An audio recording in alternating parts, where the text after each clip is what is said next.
Pak Banta yang baru naik, silakan. Eh, Terima kasih Pak Prof Cakra. Tadi saya dengar panjang lebar bisa. Saya Kristen dan memang saya setuju dengan apa yang Bapak sampaikan tadi bahwa nggak mungkin kita melakukan atau turut eh, mematuhi dua guru di dalam sementara dua guru ini saling bertentangan ya, nggak memiliki pandangan yang sama, dan memang itu yang memicu, itu yang menyebabkan em, banyak saudara-saudara kita yang Muslim di Indonesia ini menjadi seperti yang sekarang ini. Ya, seperti yang tadi Pak Cakra sampaikan bahwa agama yang dipaksakan sehingga eh, kelayakan Al-Quran itu perlu dipertanyakan. Dan memang saya juga sepakat dengan Pak Cakra. Yang menjadi masalah adalah pemahaman. Pemahaman teman-teman kita yang Muslim bahwa ajaran ini ya ada yang bisa diterapkan, ada yang nggak bisa diterapkan. Tapi yang menjadi persoalan, yang tidak bisa diterapkan itu yang malah dipakai di lapangan, kan begitu. Sebenarnya tadi saya nggak setuju dengan apa tadi Pak Tarik datang ke satu rumah. Negara ini bukan rumah satu agama. Kalau itu dikatakan negara sebagai rumah, ya kan. Bahkan satu kabupaten itu bukan rumah. Karena ada banyak contoh nih. Saya tadi menyimak tadi apa yang Pak Cakra katakan bahwa ya saya tahu Pak Cakra dan saya menjadi saksi mata pembakaran gereja yang ada di Singkil, dan juga ada beberapa apa namanya ya, teror atau intimidasi yang luar biasa terhadap anak-anak Aceh yang berpikir kritis ya. Jadi tapi gini, saya setuju tadi dengan kata Bang Pendi, ada pemicu yang membuat teman-teman kita Muslim seperti itu. Nah, tapi yang mau saya highlight tadi dari Pak Cakra, eh, apakah teman-teman Muslim seperti Pak apa tadi yang membantah Pak Cakra tadi itu eh, mau jujur, mau mau buka-bukaan, mau mengakui bahwa ini sudah terjadi di lapangan. Dan apa yang dikatakan Bang Tak tadi nggak sesuai dengan apa yang ada di lapangan, kan begitu. Jadi mohon pandangan juga nanti dari Bang Tak. Kalau Bang Tak mau jujur, coba jujurin deh. Bener nggak tadi yang bilang Pak Bang Cakra? Kalau ada benernya bilang benar. Kalau apa yang nggak benernya bilang nggak benernya. Nah, yang ada malah tadi Bang Tak itu membantah semua pernyataan Pak Cakra. Sementara tadi apa yang dikatakan Pak Cakra tadi itu semuanya benar terjadi, bahkan sampai sekarang Bang, kalau kita sedikit, mau survei. sedikit, Bang Bintang, sedikit, sedikit. Sebentar, sebentar, sebentar, sebentar, sebentar, sebentar, biar saya selesaikan dulu. Kalau kita survei di satu kabupaten, siapa teman-teman Muslim yang mau duduk bareng sama kita ngopi? Ya, kalau dibilang ada 10 orang orang Muslim, paling hanya satu, Bang. Sembilannya itu nggak mau duduk bareng sama kita ngopi. Itu aja mungkin. Terima kasih Pak Cakra, terima kasih Bang. Baik. Ya, Oke, terima oke, kasih. Bang Bintang. Ya, Bang Bintang, saya tanggapi sedikit ya. Oh, singkat, Jadi, singkat aja ya Pak Takut. Ya, silakan. oke, oke, siap Bang Cakra. Jadi saya bukan membantah tadi, saya cuma menjelaskan ataupun membandingkan bagaimana gitu yang maksud saya, bukan membantah. Kalau masalah Bang Bintang katakan misalnya mana orang Muslim yang tidak mau ngopi sama orang Kristen satu meja, kami setiap ke Medan itu ramai kawan-kawan non Muslim, orang-orang Cina itu kami sering minum-minum kopi sama-sama di tokonya waktu belanja itu, nggak ada masalah selama yang kami minum itu sesuai yang halal dalam agama kami begitu. Nggak ada masalah itu. Oh, mungkin begini, Pak Tak, mungkin kalau bisa saya minta bantu, ya kan? Kalau bisa saya minta bantu, coba ajak kawan-kawan Anda di Aceh itu untuk membuat satu undangan, untuk kita buat satu pertemuan dengan kaum ulama, mendebatkan persoalan syariat Islam kepada publik dan harus ada jaminan. Mereka yang mengkritik syariat Islam itu harus ada jaminan dari kaum ulama, dan perlu minta surat dari kaum ulama menjamin bahwasanya kaum ulama tidak akan membuat satu retribusi atau semacam ancaman kepada mereka yang tidak sependapat, tetapi harus di atas surat. Ya kan, harus di atas surat, sehingga surat itu bisa dipublikasi kepada surat kabar bahwasanya kebebasan berpendapat itu dilindungi oleh kaum ulama dan punya hak hidup orang yang tidak sependapat dengan kaum ulama. Nah, itu kalau bisa saya bantu Anda, sehingga diskusi ini tidak hanya di TikTok ini, kita bisa nanti kita bawa ke lapangan, sehingga Anda sendiri nanti bisa lihat sendiri. Ya kan, dengan pengalaman demikian, kita tidak hanya sebagai buat klaim. Kalaupun saya buat klaim, Anda nampaknya masih ragu. Nah, tetapi kalau Anda bisa alami sendiri, buat survei sendiri, jajaki sendiri kondisi di lapangan, kemudian bisa ngecek kembali apa yang ada dalam kitab yang mengacu umat kepada kekerasan, dalil-dalil yang mereka pakai sebagai alasan, sehingga mereka ngetot kepada ajaran-ajaran yang berdongeng dan tidak mengangkat maruah dan aspirasi kita sebagai manusia. Nanti bisa Anda belajar dengan melakukan satu survei yang demikian.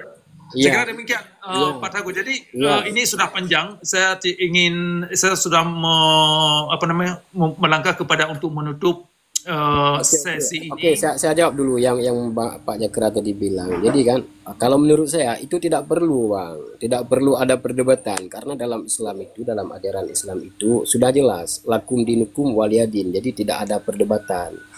Nah, tidak ada yang jelas. Ini persoalannya. Kalau Anda klaim jelas, sedangkan inilah yang jadi masalah. Kalau Anda klaim jelas, apanya yang jelas? Saya akan permasalahkan apakah ada kejelasan terhadap nasib orang Islam yang mencari syurga dengan hanya sembahyang, dengan hanya berpuasa, dengan hanya mencambuk orang di atas panggung yang korbannya itu hingga pingsan dan berdarah. Apakah ada kejelasan bagi ulama yang diklaim oleh masyarakat sebagai pewaris Nabi, ada kejelasan nasib syurga yang mereka cari? Jadi mengklaim ada kejelasan dalam syariat Islam itu adalah suatu klaim yang tidak jujur, saya kira. Kalau Anda melangkah ke situ. Oke, Banyak Kera. Saya tanggapi sedikit. Jadi masalah surga itu, ya, sekalipun orang Islam, surga itu adalah ridhanya Allah, ya. Jadi orang yang masuk surga itu yang memasuki Islam itu secara kafah, secara menyeluruh. Jadi bukan cuma sholat, bukan cuma puasa, tapi kebaikan-kebaikan yang lain harus dilaksanakan, keburukan-keburukan yang lain, kezaliman, kekerasan harus ditinggalkan. Itulah jalan menuju surga. Ya, baik. Kalau Jadi sedikit lagi. Kalau masalah perbedaan pemahaman, jangankan dalam Islam, dalam agama-agama lain juga banyak perbedaan pemahaman, perbedaan pendapatan, bahkan ada juga yang saling-saling pro kontra dalam agama lain. Saya tidak menyebutkan agama apa gitu. Jadi saya sering melihat dari viti-viti, dari cerita-cerita, ada juga perbedaan di dalam agama lain, perbedaan pendapat, perbedaan pemahaman, bahkan berbeda tentang ketuhanan. Itu memang ada itu, ya. Jadi masalah surga ini, kalau dalam Islam itu kita harus masuki Islam itu secara kafah, secara menyeluruh. Jadi untuk mendapatkan surga itu bukan cuma dengan salat, bukan cuma dengan puasa, itu dia, bukan cuma dengan haji. Jadi semua kebaikan harus kita kerjakan, semua keburukan harus kita tinggalkan. Itu dalam Islam. Baik, saya mengerti. Jadi persoalan definisi rumah itu bermasalah. Kalau definisi rumah itu membuat masyarakat tidak bisa mengkritik, membuat masyarakat tidak bisa hidup dalam masyarakat Islam dengan aman. Jadi definisi rumah sebagai alasan adanya syariat Islam itu bermasalah. Oke, jadi terima kasih banyak Pak Takut. Ini sekira sudah waktunya untuk kita tutup sesi ini. Mungkin satu pertanyaan lagi bagi Bapak Laksamana yang baru masuk ya. Iya, betul. Silakan. Terima kasih atas kesempatan Anda bergabung. Silakan Pak Laksamana. Okey, bismillahirrahmanirrahim. Salam damai semua. Okey. Salam berdamai. Salam. Waalaikumsalam. Shalom. Okey. Sebenarnya daripada Islam Islam rahmatan lil alamin. Setiap para utusan yang diutuskan oleh Tuan semesta alam dari tak kiralah daripada zamannya Musa, Isa, Muhammad, semuanya menjurus kepada menegakkan kekuasaan.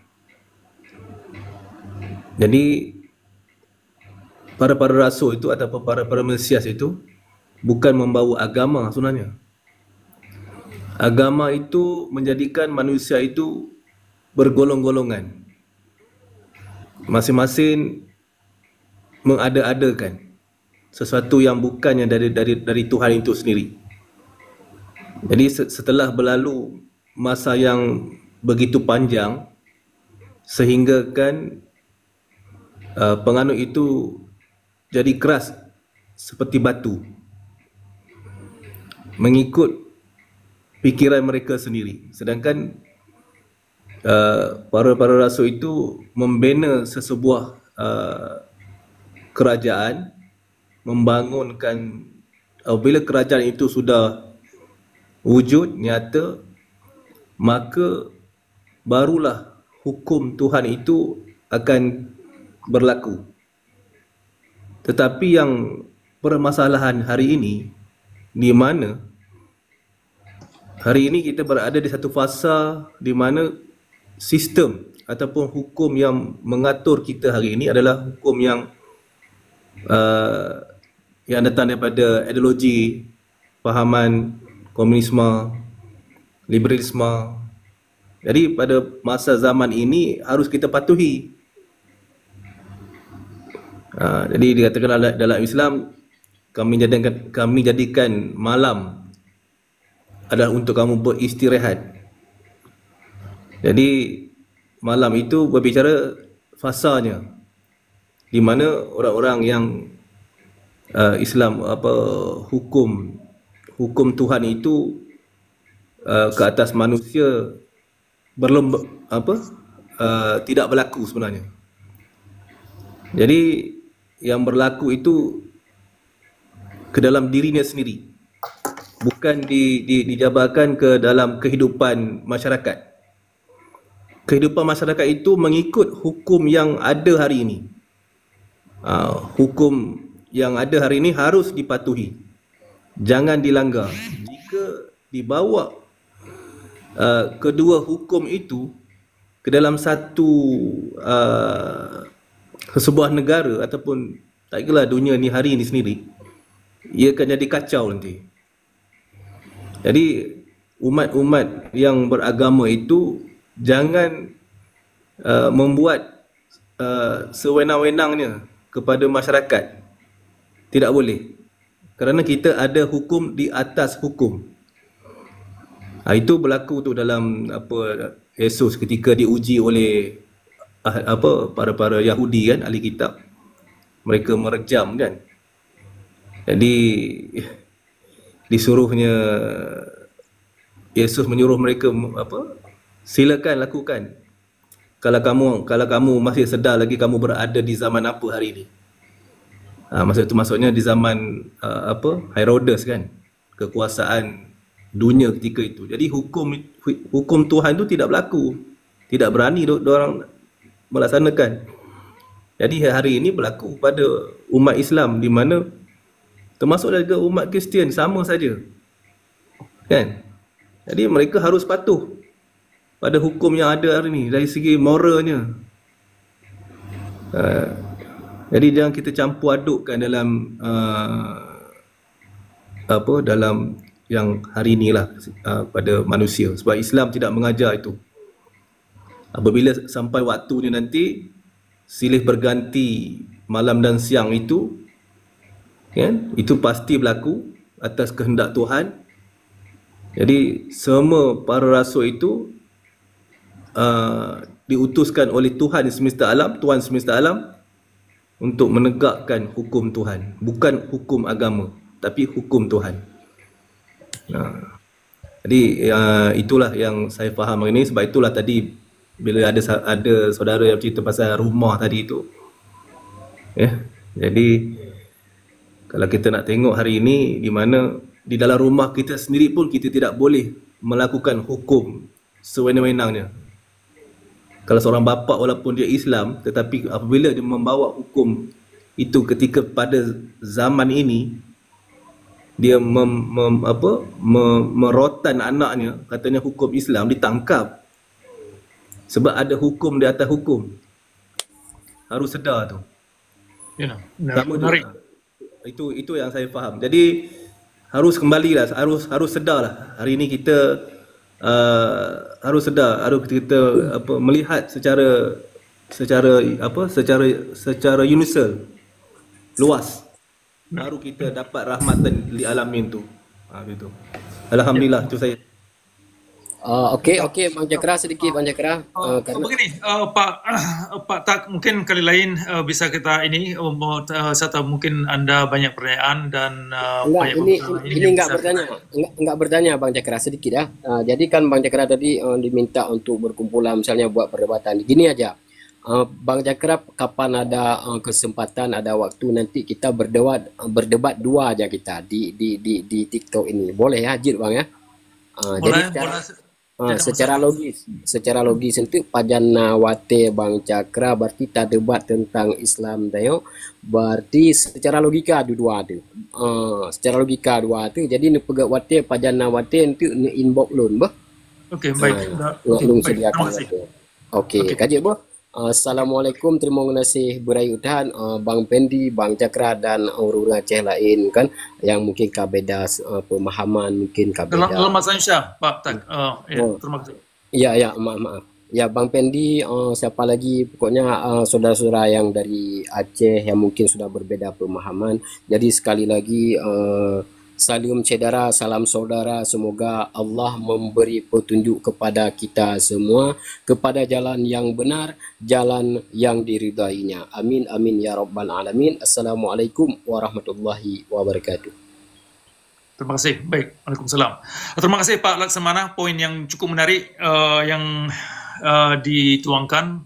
Sekiranya itu poin yang sungguh signifikan. Memang sistem sekularisme penting ditegakkan, sistem universal, sistem demokrasi, sistem kemanusiaan perlu kita berdayakan sehingga apapun istilah misalkan digunakan tadi rumah, ya kan, itu kalau rumah itu bermasalah, rumah yang dituangkan oleh Pak Tak tadi itu perlu kita pertanyakan apa definisi rumah yang dimaksud. Kalau rumah itu sebagai scapegoat, nah berarti rumah itu bisa perlu kita gugat apa isi rumah yang dimaksud. Sekira demikian, banyak poin-poin yang sungguh menarik yang dikontribusikan oleh para peserta dalam Komal ini. Saya berterima kasih yang tidak terhingga kepada anda-anda yang sudah ikut bergabung dalam Komal ini. Poin-poin yang sangat menarik saya kira yang perlu terus kita pertajamkan. Diskusi ini mempertanyakan kelayakan Al-Quran dalam framework atau dalam kerangka tradisi Islam, apakah masih layak sebagai petunjuk. Kemudian kita harus terus tunjukkan kepada kawan-kawan kita yang dalam Islam untuk bisa berani berpikir. Kalau mereka tertarik untuk menggali Al-Quran ini sebagai petunjuk, mereka harus berani membentuk definisi baru sehingga tidak menjuruskan mereka sendiri kepada kezaliman dalam beragama dan kehidupan. Nah, itu saya kira sebagai statement atau kalimat penutup dari saya kali ini. Mungkin Pak Nabirong ingin tambah sebelum kita tutup. Anda yang belum sempat, yang ingin mendengar kembali dialog dan diskusi ini, bisa Anda simak pada channel Pak Nabirong, channel YouTube Nabirong 101. Bisa Anda simak nantinya salinan atau rekaman daripada diskusi ini. Silakan Pak Nabirong, kalau ada statement penutup, kalimat penutup dari Anda. Oke.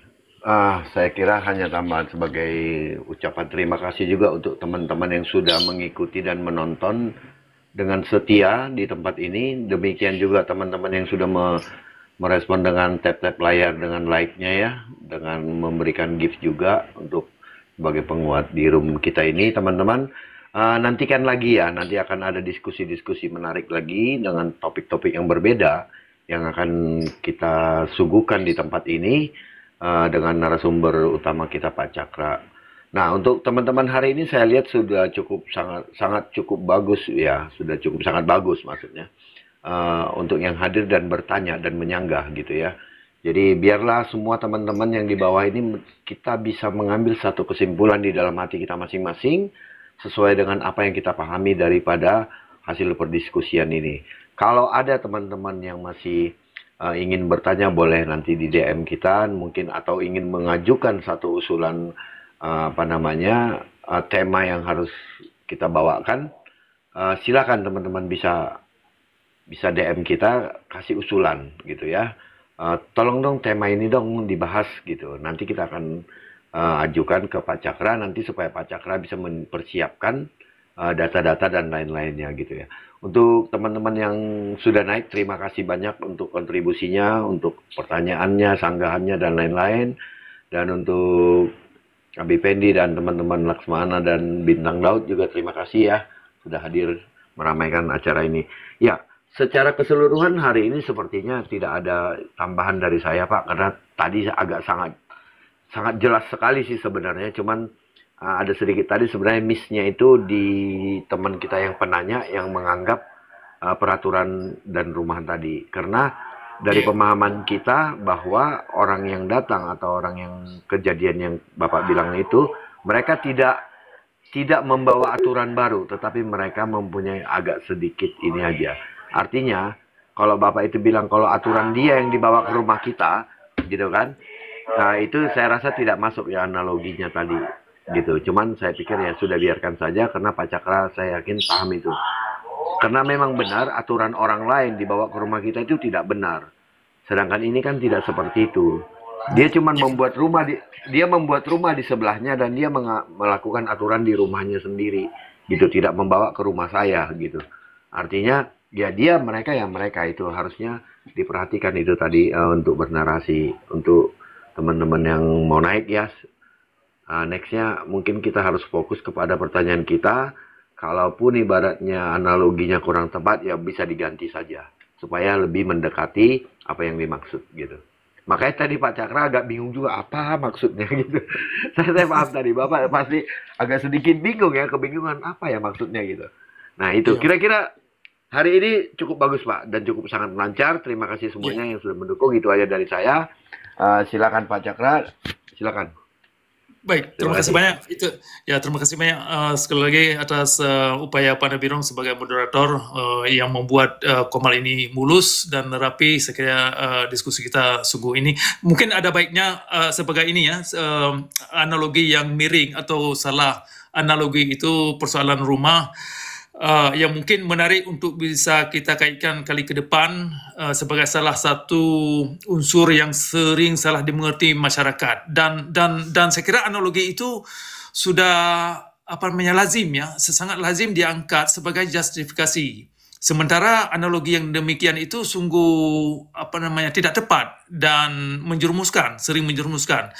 Mungkin ada baiknya ke depan kita angkat atau kita kaitkan kalau ada peserta nanti membuat analogi yang demikian atau analogi yang serupa, untuk kita bisa tanggapi bahwa analogi-analogi yang demikian tidak membawa kita kepada pencerahan, dan perlu kita ajak mereka untuk menerangkan apa yang mereka maksud. Ya kan?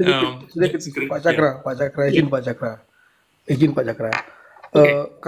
Kalau analogi yang dikatakan rumah tadi itu adalah negara kita, negara Indonesia ini, maka aturannya jelas. 4 pilar kebangsaan itu kan, Pancasila, NKRI, Undang-Undang Dasar 45, dan Bhinneka Tunggal Ika. Iya. Jadi barang siapa yang datang ke rumah besar Nusantara ini, yang mengikuti peraturan Nusantara ini. Bukan malah mendirikan seperti yang kata Bang Laksmana tadi, peraturan di Iya. atas peraturan. Itu. Terima Iya. kasih Pak Cakra. Menarik, ya, mantap, mantap, mantap. Terima kasih banyak. Oke, ini sudah agar apa namanya sudah bisa kita tutup. Terima kasih sekali lagi kepada anda-anda yang sudah ada di sini, kepada Pak Laksamana dan Pak Fendi dan yang lain-lain di bawah. Akan kita ketemu pada kesempatan mendatang. Terima kasih yang tidak sehingga kepada anda semua. Shalom dan Assalamualaikum. Shalom, shalom Pak.